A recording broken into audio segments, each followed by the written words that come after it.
Friends, welcome है आपका मेरे नए वीडियो पे। मेरा नाम नेहा है और आज मैं आपको Screener.in के द्वारा मार्केट को एनालाइज कैसे करते हैं उसके बारे में बताने वाली हूँ। तो इस वीडियो को एंड तक जरूर देख लीजिएगा, आपको पूरी आइडिया आ जाएगी मार्केट को कैसे एनालाइज करते हैं। और अगर आपको मेरी वीडियो पसंद आती है तो लाइक सब्सक्राइब करने मत भूलिएगा और बेल आइकन पर क्लिक कीजिए ताकि आपको लेटेस्ट नोटिफिकेशंस आए।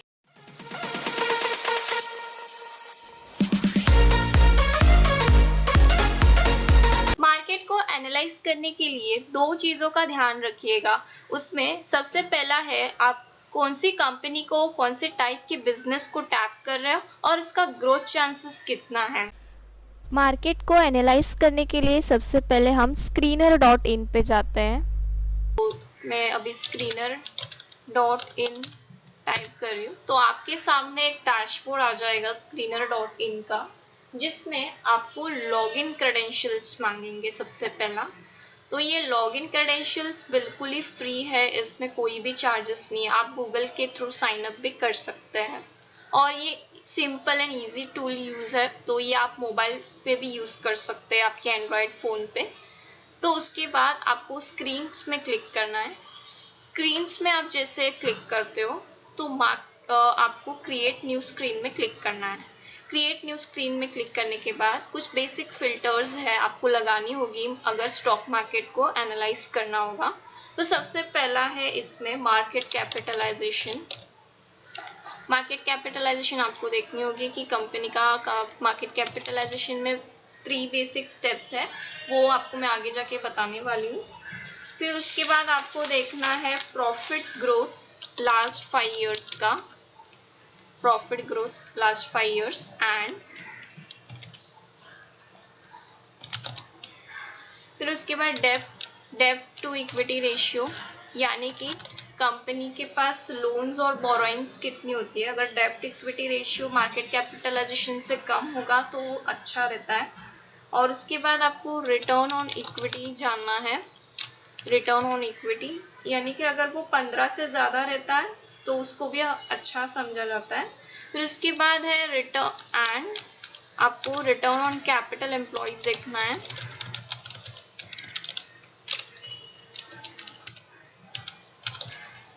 फिर उसके बाद आपको देखना है free cash flows. Free cash flows यानी कि कंपनी के पास कितने एक्स्ट्रा पैसे बचे हुए हैं वो होता है।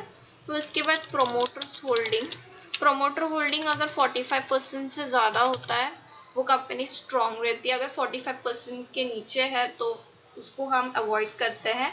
फिर उसके बाद आपको पीई रेशियो देखना होता है, प्राइस टू अर्निंग रेशियो। फिर उसके बाद आपको EPS देखना है, that is earning per share. तो आप EPS लास्ट ईयर का देख सकते हैं, लास्ट क्वार्टर का देख सकते हैं। तो मैं इसमें लास्ट क्वार्टर का देखती हूँ।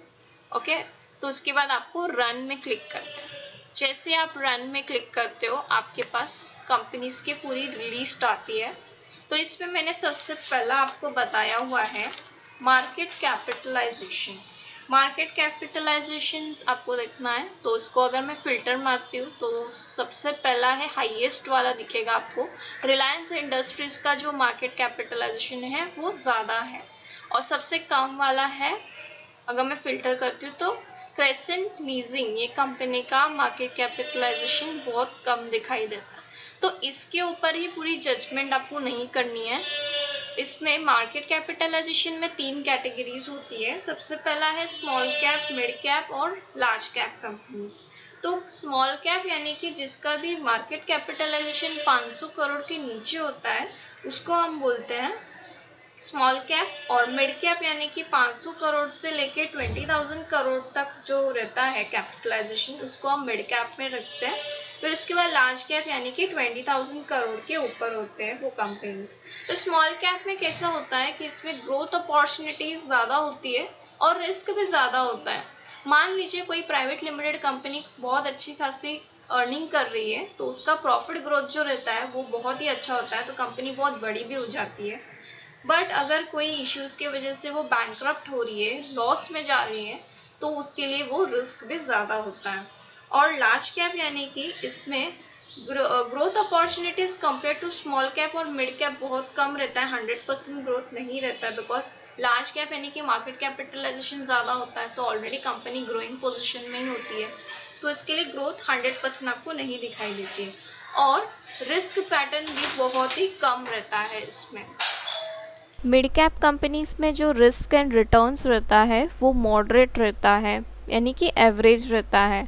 फिर उसके बाद आपको देखनी होती है प्रॉफिट ग्रोथ लास्ट 5 इयर्स की, तो जितना अच्छा ग्रोथ है प्रॉफिट का 5 साल में, उतनी अच्छी कंपनी फंडामेंटली स्ट्रॉन्ग होती है।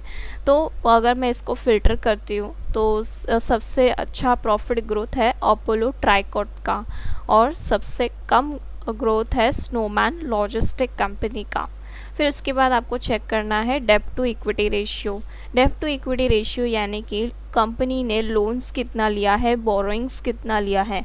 अगर डेब्ट to equity ratio market capitalization से कम है तो वो बहुत ही अच्छा होता है। तो अभी हम चेक कर लेते हैं। तो सबसे कम डेब्ट टू इक्विटी रेशियो है डक्कन इंजीनियरिंग कंपनी का, और सबसे ज़्यादा डेब्ट टू इक्विटी रेशियो है अनेरी फिनकैप कंपनी का। फिर उसके बाद आपको कंपनीज़ के फाइनेंशियल्स को चेक करना होता है। तो मान लीजिए अगर मैं रिलायंस इंडस्ट्रीज़ के फाइनेंशियल्स को देखती हूँ तो उसका आपको सबसे first return on equity check करना होता है। रिटर्न ऑन इक्विटी अगर 15 से ज़्यादा होता है तो वो शेयर्स अच्छे होते हैं। तो रिटर्न ऑन इक्विटी इसमें है 7.97%, ये बहुत ही कम है। और रिटर्न ऑन कैपिटल एम्प्लॉयड अगर 20 से ज़्यादा होता है तो वो भी शेयर्स अच्छे होते हैं, तो इसमें 8.19% है, तो ये भी कम है। फिर उसके बाद आपको चेक करना होता है कंपनीज़ का free cash flows. Free cash flows यानी कि कंपनी के पास कितने एक्स्ट्रा पैसे बचे हुए हैं, तो इसमें हर साल का बताया हुआ है फ्री कैश फ्लोज़, तो इसमें आप ये सेक्शन में चेक कर सकते हैं। फिर उसके बाद आपको देखना होता है प्रोमोटर होल्डिंग्स। प्रोमोटर होल्डिंग्स अगर मैंने आपको जैसे बताया था 45% से अगर कम है तो वो शेयर्स को आप अवॉइड कर सकते हैं, बट 45% से ज़्यादा होता है तो वो शेयर्स फंडामेंटली स्ट्रॉन्ग होते हैं, तो इसमें 50.58 है, तो ये शेयर्स आप ले सकते हैं। फिर उसके बाद है पीई रेशियो। पीई रेशियो यानी कि price to earning ratio. Price to earning ratio आप ये सेक्शन में चेक कर सकते हैं। जैसे रिलायंस का है 31.91, तो अगर मैं इसको फ़िल्टर करती हूँ तो उसमें आपको हाईएस्ट पी रेशियो दिखेगा 14,954 स्नोमैन लॉजिस्टिक्स का, और सबसे कम पी रेशियो है अनेरी फिनकैप का 0.65। तो जितना कम और मीडियम पी रेशियो रहता है उतना ही अच्छा होता है। फिर इसके बाद आपको चेक करना होता है ईपीएस। ईपीएस यानी कि अर्निंग पर शेयर, ये आपको प्रॉफिट एंड लॉस सेक्शन में दिखाई देगा।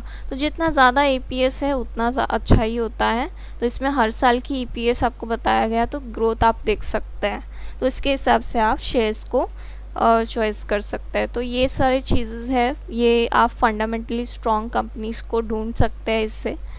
तो आती हूँ अब एंड ऑफ द वीडियो पे। अगर आपको मेरी वीडियो पसंद आती है तो लाइक सब्सक्राइब करने मत भूलना, और ज़्यादा से ज़्यादा लोगों को शेयर करना। Thank you.